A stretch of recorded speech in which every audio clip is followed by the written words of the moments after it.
अस्सलामुअलैकुम व्यूवर्स, मेरा नाम काशिफ है और आप देख रहे हैं मेरे यूट्यूब चैनल जिसका नाम है इलेक्ट्रिक ऑनलाइन। जी व्यूवर्स, आज जो है एक जगह पे हम आए हैं। इनका ये यूपीएस है और उसकी बैटरी लगी हुई है और बैटरी की हालत आप देख सकते हैं। इसके टर्मिनल पे जो कार्बन की हालत है वो आप देख के बाखूबी अंदाज़ा लगा सकते हैं। तो मैं शायद इसको लफ्ज़ों में और देख कर बयान भी ना कर सकूँ। तो यहाँ पे मैं आया, उन्होंने हमें कॉल की है और इन्होंने हमें बताया कि भाई यूपीएस हमारा चलते चलते जो है ना वो बंद हो गया, लाइट गई है आज, तो ये बैकअप नहीं दे रहा बिल्कुल भी। यूँ ही लाइट गई है तो ये बंद हो गया है।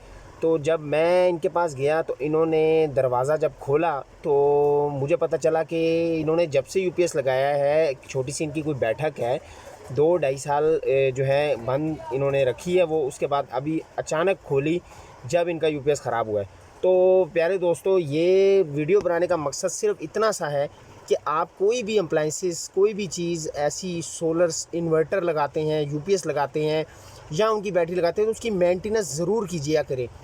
मेंटेनेंस अगर आप उसकी नहीं करेंगे तो इसका अंदाज़ा आप बखूबी लगा सकते हैं कि ये क्या हालत हुई है। और आप देख भी सकते हैं कि ये बिल्कुल जो है बैटरी इतनी हीट हुई हुई है इसकी कि मैं आपको बता नहीं सकता।